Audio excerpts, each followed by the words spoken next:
Halo semuanya, di video kali ini saya akan membahas cara input biaya dibayar di muka atau sewa dibayar di muka dan juga untuk pengakuan beban di setiap bulannya.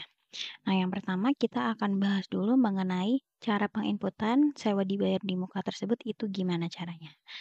Nah, yang pertama di sini kita masuk dulu ke bagian fitur kas dan bank, kemudian nanti kita pilih pembayaran.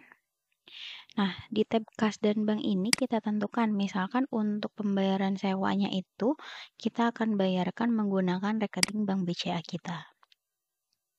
Nah, lalu di sini misalkan kita bayarnya itu di 1 Oktober 2024. Nah, di bagian tab kolom akun perkiraan ini kita cari nama akun atau nama biaya untuk sewa dibayar di mukanya. Nah, contoh kita masukkan, kita akan bayar untuk jangka waktu 1 tahun dan nominalnya itu misalkan 12 juta. Ini kita klik lanjut. Kemudian di sini kita kasih catatan. Contohnya adalah pembayaran sewa gedung jangka waktu 1 tahun.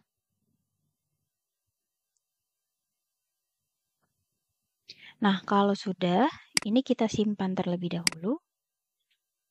Nah, jadi itu untuk cara menginput pengakuan sewa gedung dibayar di muka seperti itu ya. Jadi kita melalui fitur kas bank pembayaran.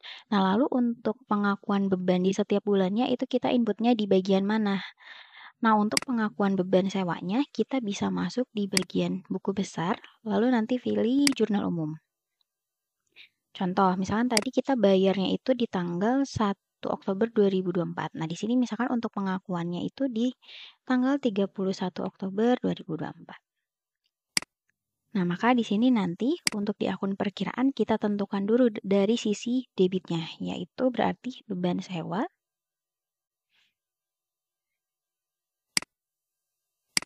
Dari nominal 12 juta tadi yang di awal kita bayarkan ya, itu untuk jangka waktu 1 tahun itu kita bagi terlebih dahulu.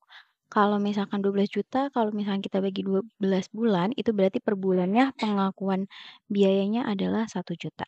Nah, ini kita buat seperti ini. Kita klik lanjut.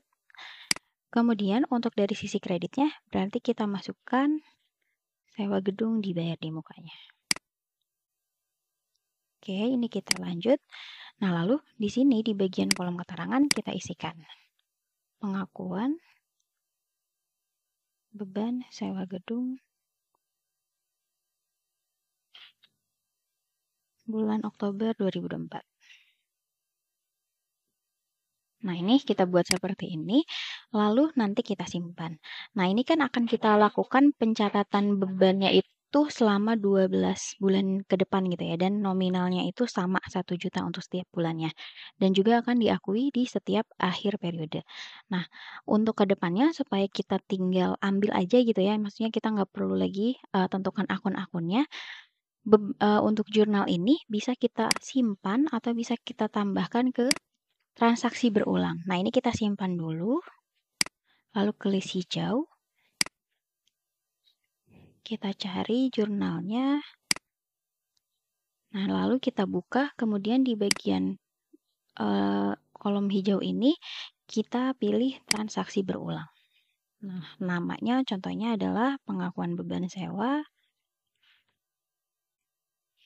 Kemudian untuk periodenya itu kita kan mengakui bebannya adalah setiap bulan. Maka di sini periodenya kita pilih bulanan dan berapa kalinya adalah sebanyak berapa kali kita akan mengakui beban tersebut. Contohnya misalkan sebanyak 12 kali karena tadi periodenya adalah 1 tahun. Ini kita lanjutkan.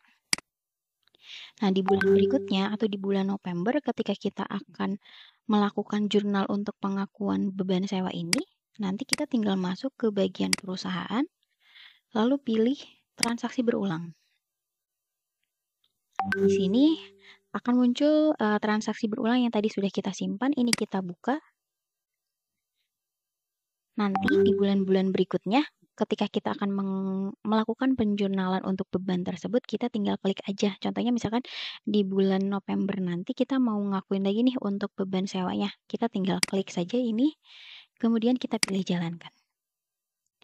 Nah, di sini untuk akunnya, untuk jurnalnya sudah terbentuk, kita tinggal tambahkan saja keterangannya di sini.